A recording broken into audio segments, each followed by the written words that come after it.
It's the easiest way to see what's wrong in your business is to increase your revenue dramatically, because all of a sudden you're going to see all these holes and these systems. And I will say, I'd love to say like, I did this from the beginning, but I didn't. And so in the midst of being so busy, being new, being alone, I had to figure out how to build the infrastructure of my business. Businesses revolve around people. Want to reach new audiences? Go out and meet new people. Need to find some new clients? Talk to people who've worked with you before and ask for a referral. Have an idea for a new product? Gather up the people who need it and start asking questions. If you're a small business owner and you're not making people a top priority, you're leaving money on the table and making things much, much harder for yourself. This is What Works, a podcast about what's really working for small business owners today, and I'm Tara McMullen. This week, my guest is Dana Kaye, founder of Kaye Publicity and Branding Outside the Box. Dana has made people her business. Whether it's her careful attention to slow business growth, intentional networking practice, or effective use of partnerships, Dana puts a priority on relationships. I go behind the scenes with Dana to find out how relationship building, partnerships, and networking have helped her to achieve results for both herself and her clients. We chat about how she readies her business to tackle growth, why she's been focusing on clients who want more comprehensive projects, how she vets potential partnerships, and her system for networking while introverted. Now, let's find out what works for Dana Kaye. Dana Kaye, welcome to What Works. Thank you so much for joining me today. Well, thanks for having me. Absolutely. All right. So I want to dig into the nitty-gritty of how you've really used your network and partnerships to strategically build your client base. But before we go there, I really want to take a look at the foundation of your strategy, which you call slow growth, sort of like slow cooking, I think you said to me. So what does slow growth really mean to you, and why deliberately choose to grow slowly? Well, I think that a lot of the times we don't really know what's going to work until we try it. And I think that I see a lot of entrepreneurs who are just jumping in and trying to scale really fast, and they see one thing that's working and then they try to do it 10 times that. I see a lot of 10x your email list or double your revenue and those sorts of things. And I'm kind of cringing because I'm like, well, but more money, more problems. And are you equipped to deal with those problems? And so what I've done ever since the beginning was very intentional of taking on a few clients, a few projects, doing a few tactics, seeing what's working, what's not before we either scale or expand. Because you really want to understand it's the easiest way to see what's wrong in your business is to increase your revenue dramatically, because all of a sudden you're going to see all these holes and these systems. And I will say, I'd love to say like, I did this from the beginning, but I didn't. And in the beginning, when I launched my PR company in 2009, it was a very fast growth. It grew I went from 0 to 30 clients in less than a year. Wow. And which is awesome. So many ways it was awesome. But all of a sudden, I'm no longer equipped to run this company from my dining room table. I need help. I need systems. My whiteboard in my office wasn't a system enough to keep track of all these projects.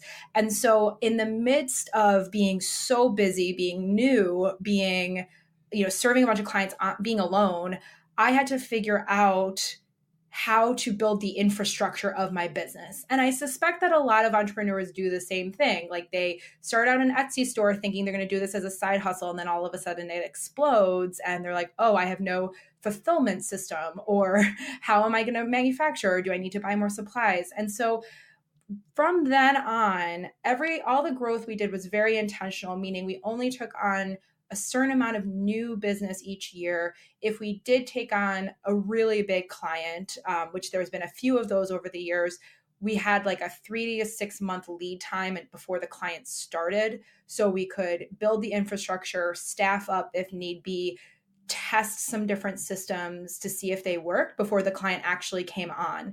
Because there's nothing like, as from the client side, coming into something, realizing this person has isn't going to give you the attention that you need, or isn't organized, or is a little, you don't want to give the client the impression that you are overwhelmed.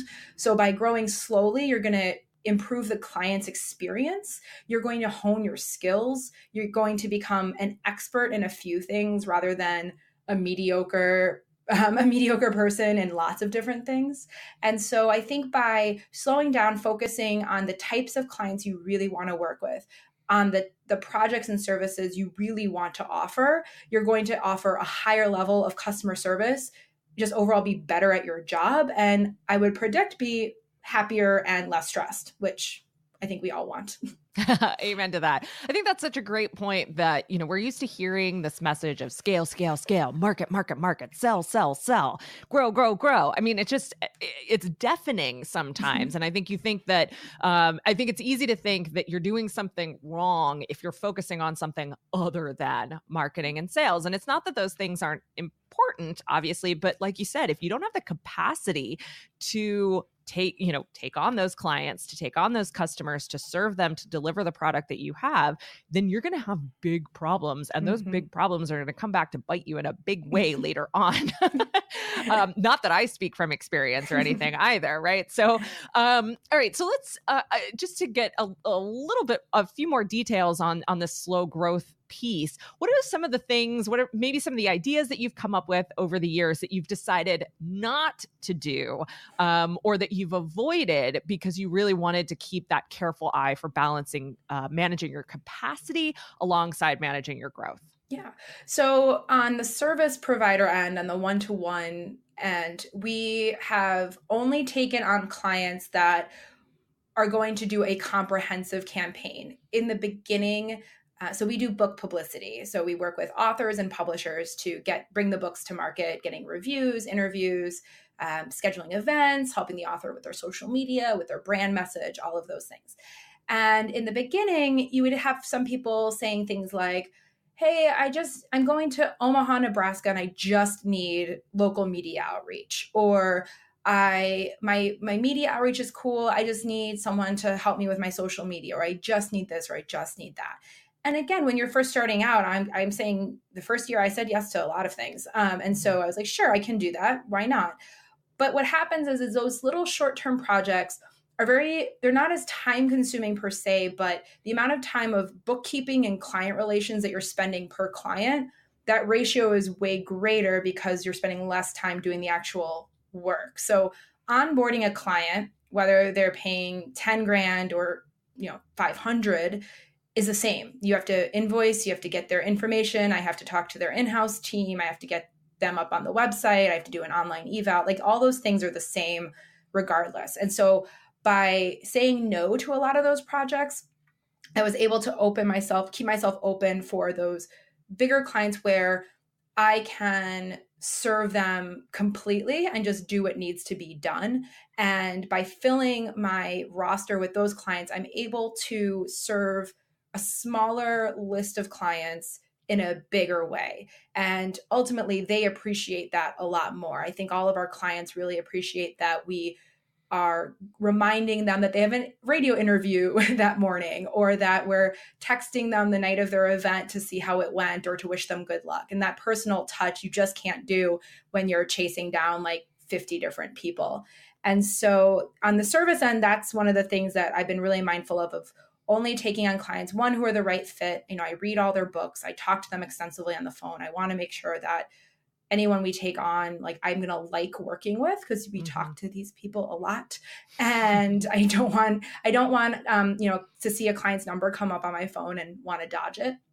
And so that's on the client side. We've just been really mindful of not taking those quick wins. I think that's the big takeaway, is like, some of this is easy money, right? If someone wants to tell me, can you just pitch this city? I could do that probably in like 4 or 5 hours, maybe. But like that's just a quick cash infusion. It's not going to help my brand. It's not going to lead to more clients, more customers. And ultimately, it's like there is a lot more trouble for it, because you still have to invoice, you still have to bookkeep, you still have to coordinate with their in-house team. So we've been mindful of that. And then on the other side, I have a group program called Book Launch Bootcamp. And that is a way that I was able to go to the one-to-many model, as opposed to doing one-on-one. It's a group program, so I can serve many authors at once. That's, worth my time. And then it's also more economical for them. And when I launched that, a lot of people would have thought like, oh, you're going to roll it out and promote it and throw everything at it to make it a big success. And I was like, I just want 6 people. Like, I just want 6 people, because you're going to learn a lot in that first run of what works, what doesn't. And if you have 50 people, then that could be problematic. And so the 6 people that joined, there was about 20 applications. I picked 6 that I thought were cohesive. I learned a lot. And then I also learned that I really liked that number. And so this session also has, we have 5 this session. I pick people based on their genres. I want them to be at similar levels. So we always get, a dozen to 20 applications, but I really wanted the group to be cohesive. And then when we're opening up for enrollment, at the time of this recording, it will be open. I'm looking to increase it, but I either want to increase it to 12 I want to increase it from to 12 to 15, but no more than that, and nothing between 6 and 12, because the mastermind calls, you're going to have to add on another mastermind call if you have more than 6 people, or really more than 8 people maybe. And so you don't want that middle ground, because now you're adding a mastermind call and your revenue or your profit margins are going to shrink. And the mastermind call isn't going to be as vibrant, because in theory, only 2 people could be on one of those calls. Right. So it's those sorts of things where you have to think about these numbers and think about what comes with it. Am I going to have more customer service issues if I go really big, or let everybody in for that matter? So on that front, I'm just very mindful of how many people I'm bringing in, what the problems that arise as we grow, and also what they really are valuing. So with 6 people, I can get a lot more one-on-one interaction with them. I can know their struggles, know what their challenges are, what they're taking away from the program, what they're maybe struggling with the program, or what they don't like about the program, that I couldn't really do in a bigger group. So I feel like if you could potentially get that big group going from the first launch, I mean, money-wise, that's fantastic. But if half those people felt like it wasn't worth their money, then they're never coming back. I would much rather have these 6, well, now 12 people, let's say, be ambassadors for the program, or even, we're toying with the idea of launching a membership site. So even having them come back to do the membership site. And I'd much rather have my reputation and my brand be favorable than to make a wad of cash in a 6-month period, but then not have that come again. Amen to that. So it sounds like, a key part of slow growth is actually turning down business today so you could make more business later. Oh, you said that so beautifully. Well, thanks. All right. That's awesome. I really appreciate you kind of diving into the details on that and your thought process there, because it is so counter sort of the prevailing message, the prevailing yelling that we hear in the marketplace right now. But I really see the way you're thinking about things, the way you're doing things, as what divides the people who stick around, the people who aren't just a flash in the pan, the brands that aren't just a flash in the pan, and the ones that are here today, gone tomorrow. And I think it's a relieving, refreshing message for everyone that's listening to. So I really appreciate it. Let's dig into the partnerships side of things now, because you've used partnerships with colleagues at both Kaye Publicity and Branding Outside the Box to create mutually beneficial results, as in you get clients, they get clients, everybody's happy. Can you tell us about the very first partnership that you did that got you thinking that this could be a really great way to grow your business? Absolutely. So with Kaye Publicity, most of the partnerships started with our clients. So the reason I was able to grow my PR company so quickly is because I was bringing something to the table that the publishers weren't. I was implementing out-of-the-box strategies to promote books, where the publishers, and this was in 2009, I was explaining to publishers what Twitter was. It's very strange to think about that I would say and people follow you, and they would cringe, that's so creepy, but now it's such a common term. And so I was on the forefront of, pitching books to book bloggers, or doing social media campaigns, things like that they weren't really doing. So that's why I was able to build my client base. And with that out of the box thinking, a lot of it was, how can we get the book into the hands of as many people as possible when, book sections are dying and newspapers are going under and things like that. So my first client, Jamie Fravoletti, she writes international thrillers starring an ultra marathon runner. And so my first thought was, let's partner with a running company to sponsor her book trailer, like her video to promote the book, and whatever else we can get. And so I started big. We started with Nike because why not go big? And they didn't return my calls. That's cool. And then we went to Saucony. And Saucony, we had a couple of phone calls and emails and nothing really came to fruition. And then we secured a partnership with Segoy. And if there's any runners, triathletes, everyone knows Segoy. It's like a really great specialty athletic apparel company. And they sponsored the trailer. They sent her a bunch of running gear to wear in the book trailer. And they went even further and included the book in their newsletter, on their website. They co-sponsored some events at specialty running stores. So she would be wearing her Segoy and talking about the book. And they even purchased, or maybe we gifted them, I think, a couple dozen copies to give to their top accounts. So running stores all over the country were reading her debut novel. And so what that was great about that was it got in front of a new audience. It was a mutually beneficial relationship. Like they got brand awareness for their products. We got more awareness for ours. And it was fun. Like it was a lot of fun. And so we were doing a lot of that stuff for our clients. And so when I started branching out into working with entrepreneurs under branding outside the box, I knew I wanted to do a lot more of that for me, really. And the fact is that there is no shortage of people serving entrepreneurs, right? Like we all, yes. There are lots of people, but we're all serving them in different ways. And we all lament because all these different pieces are needed. So I work with brand messaging. I work with people to establish their brand message and their content strategy and to really establish a personal brand. I'm not a design agency. It's all about wording, messaging, your public persona. And then I have friends who are YouTube specialists or Instagram specialists. And they're saying like, I can tell them all about hashtags, algorithms, and other best practices. But if they don't have their content on point, like if they don't know what they're talking about or know how to send their message, like how is that going to help? And for me, it's like, I know how to deliver a message. I know how to write copy. I know how to speak, but I'm not as well versed in all the intricacies of Instagram or YouTube or any of those things. So what we decided was a lot of these entrepreneurs who are serving entrepreneurs, to get meta on you.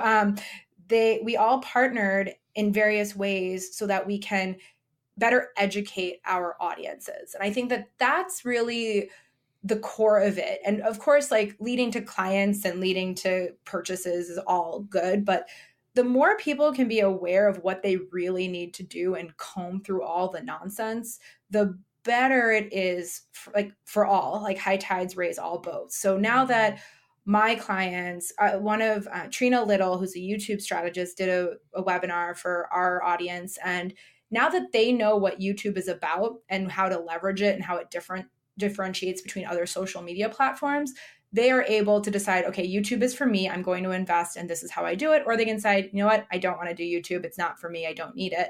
And they could be better educated rather than being like, someone on the internet told me I need to get on YouTube, or someone said, oh, I'm missing on the boat because I'm not on Instagram.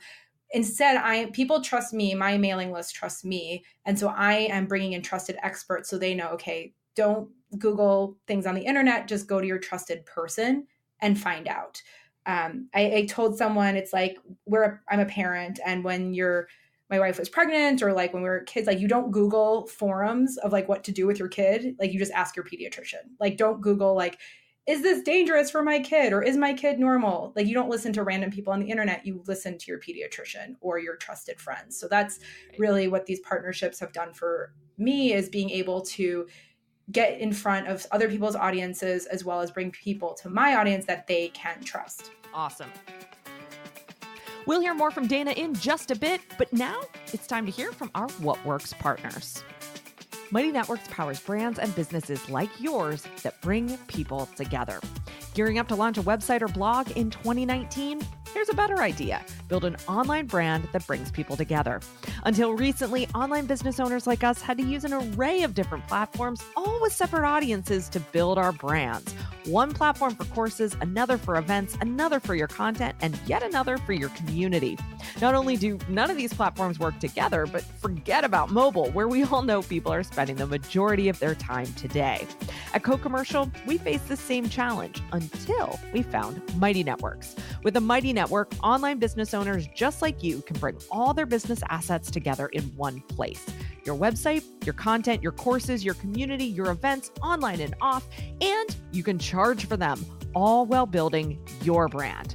The best part? When you're ready, you can upgrade to roll all of these features into your own native mobile app under your brand. It's like having your own Silicon Valley startup behind you with none of the headaches. Also, it's totally free to get started.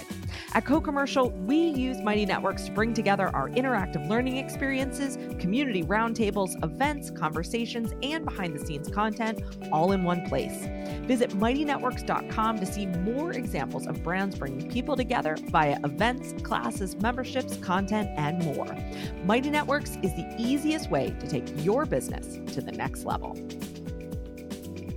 Thinking about some big changes in 2019? Maybe you're ready to put yourself on payroll, streamline the way you pay contractors, or hire your first or next employee. Now's the time to set yourself up for success, and Gusto makes it easy. Whether it's filing and paying taxes, managing time off, offering benefits, or cutting through the red tape, Gusto has your back. 2019 is just around the corner. Don't wait to make your first move. What Works listeners get 3 months free at Gusto when they run their first payroll. Try a demo and see for yourself at gusto.com/whatworks. That's gusto.com/whatworks. All right, let's unpack the details around this a little bit. And even if you want to use the example of Trina Little, that's her name, that would be awesome. If you want to talk about a different one, that would be great too. Sure. Are these kinds of partnership arrangements that you do, are they formal? Are they more organic? Do you have terms written down? Is it something that you kind of just agree to over Skype or Zoom? How does that work for you? So everything is different. I'm a very informal person, which is, for better or for worse. I think so Trina, I'll use a recent example. We did a webinar series called Social School, where it was 5 weeks and it was all about creating a vibrant social media presence. And we had Trina Little did YouTube, Kelsey Chapman did Instagram, Kara Chase did Pinterest, and Andrew Hubbard did Facebook ads specifically. And I did content strategy, which was the first. So I knew this was a problem that I saw was like, I know enough about Facebook ads to run them, but I'm not an expert. I know enough about Instagram to have a okay platform, but not enough to advise people on it. So I brought these people together and I just sent them an email. I just said, this is my idea. What do you think? And then we just all talked do you want to do no pitch and charge people? Or do you want to do free, but let's pitch something? And so we all kind of agreed what we were going to do the free webinar series, with a pitch. And then at the end, I would send an email having everyone confirm who they wanted to hear from. This was just after GDPR. So we were very mindful of that. And so everyone checked, I just said, if I don't hear from you, you're going to hear from everybody. But if you want to give me preferences, here they are. And so we all grew our email lists. A bunch of us sold some stuff. And while that's great, I think ultimately I must have gotten at least 50 emails from people over the course of those 5 weeks saying, thank you for providing this content. Thank you for doing this. And that's really important. So I think a lot of us focus on, okay, you do this webinar, you pitch, and only 5% of the webinar attendees convert, and then you're bummed because it feels like a failure and you did all this work. But the fact is that whoever was in that webinar now knows you. You've created a relationship with them. You've built some trust with them, and they may not do business with you that moment, but they may down the line. And if they don't do business with you, they may talk to someone else who could do business with you. And I think a lot of it is just maintaining that favorable brand reputation consistently. So the webinar, like I said, it was very simple. I just sent an email to people that I knew. I had met Kara, Kelsey, and Trina through a mastermind group, and Andrew Hubbard, I was in his amplified ads training, which is the most fantastic Facebook ads training. And I just really liked him. And so I reached out to him. We had to have a dude to break up all the women. And so I just reached out to people I know. And this was a really important point because about 6 months ago, I had gotten this idea to do more joint webinars and cross-pollinate audiences. And I had put out just a random call in one of the Facebook groups I was in. And I got a lot of like not so great inquiries. I got a couple of people who were like, I would love to do a joint webinar. And then their mailing list was like 200 people, which is fine, but not for me because our mailing list is bigger than that. Like we want someone who's comparable, or they were serving the audience in the same way that we were. So we would actually compete. I had gotten contacted by an editor and a publisher who was doing an e-course all about self-publishing and promoting your book. And she wanted me to be an affiliate for her. Meaning I would promote her course to my audience. But I'm looking at the course, I'm like, this is really similar to a course I offer. And so that's not the right fit. So I think it's really important to be strategic, because if you just put out a call like on your social media, like I'm looking to partner with people, you're going to get a lot of different like types of people. And you don't want to have to be like, oh, you're not good enough, or you're not what I'm looking for. Instead, just keep your eyes open and your ears open for who's serving a similar audience to yours, but in a very different way, and then reaching out and figuring out how you can help each other. And if they're bringing a lot of expertise, but they don't have a mailing list, well, then maybe you just use their expertise to serve your audience, and maybe you act as an affiliate for their program. Or if they have a pretty decent audience, then maybe you do 2 webinars where you do one for their audience and they do one for yours, and you swap that. If they have a much bigger audience, then maybe you offer them an affiliate commission on it, but if you are allowed to pitch to their audience. So I think it's just figuring out what's going to be mutually beneficial for both parties and being really strategic in your outreach. Don't just, send up the bat signal and hope that people fly in. That makes a ton of sense. So first off, I love the point that doing a little bit more legwork up front, making sure that, reaching out about these kinds of partnerships is really targeted, that it makes sense for both of you, that pays off in the end, as opposed to maybe what is an easier route, which is just kind of putting out an open call.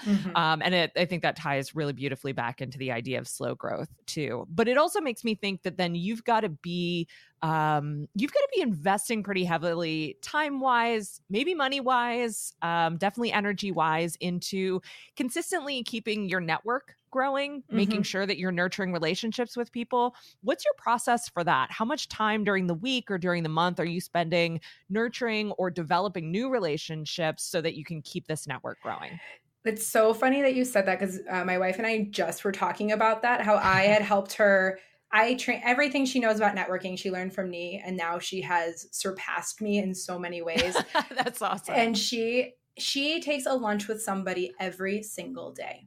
Oh my God. Every single day, whether it's one of her team, she works in corporate. So it could be one of her team members. It could be someone else who works in a different department. It could be an old work contact, whatever it is. But she has a lunch meeting every single day. I try to have one once a week. And that usually works. So there's a couple of things that I do. Because I'm in Chicago, so we're in a big metropolitan city, it's fairly easy for me to connect with people. But I know that a lot of our audience, at least, they live in rural areas or places that aren't as easy to connect with people in real life. And so a lot of the people that I know, because I work in publishing, a lot of them are in New York, we've taken to having lunch dates over Zoom, or coffee dates over Zoom.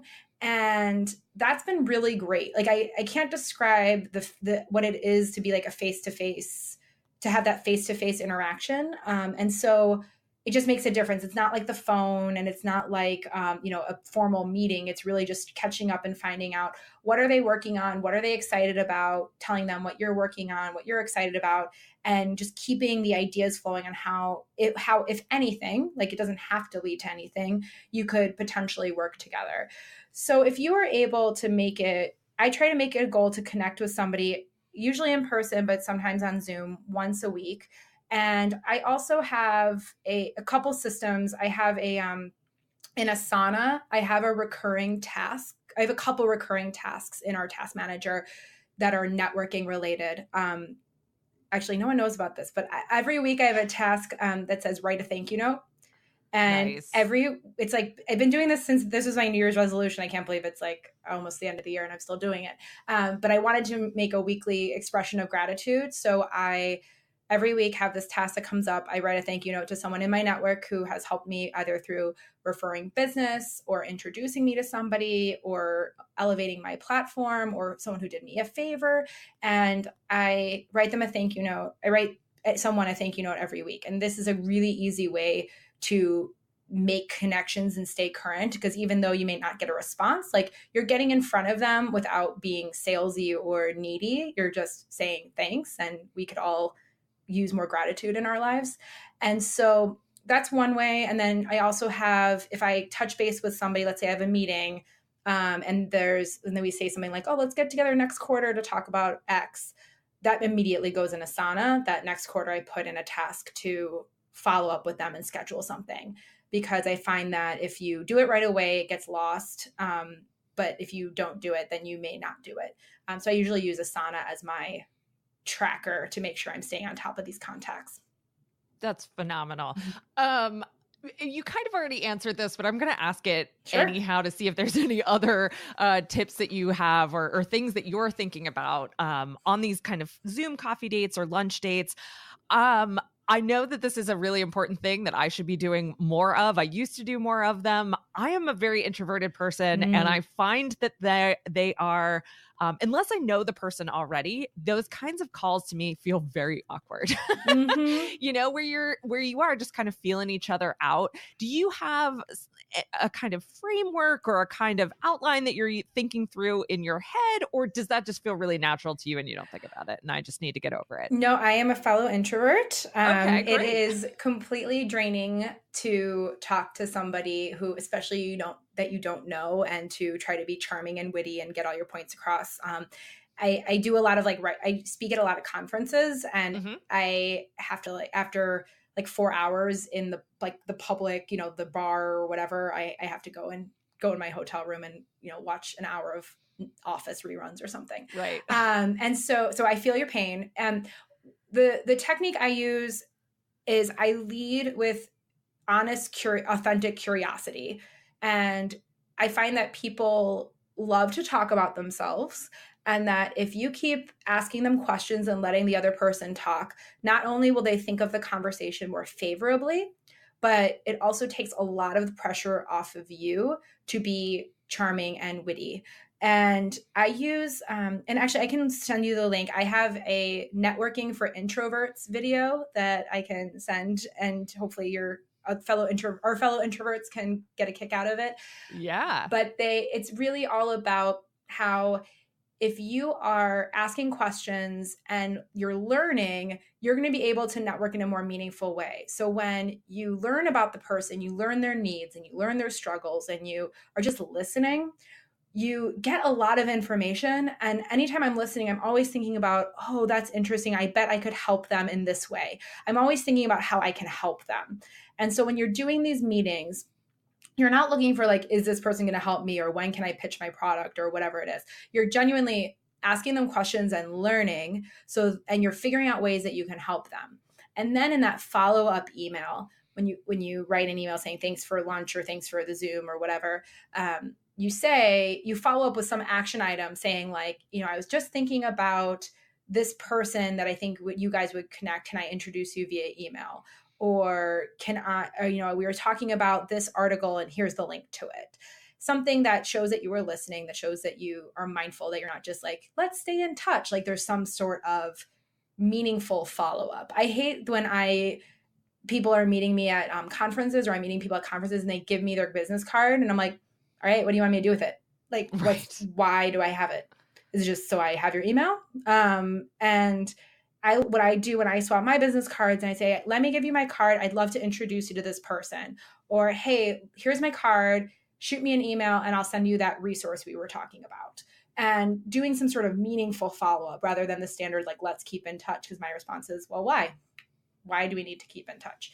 So as introverts, I actually think we're better sometimes at networking because we tend towards listening and we tend towards being quiet, and we get to learn a lot more than we do when we speak a lot.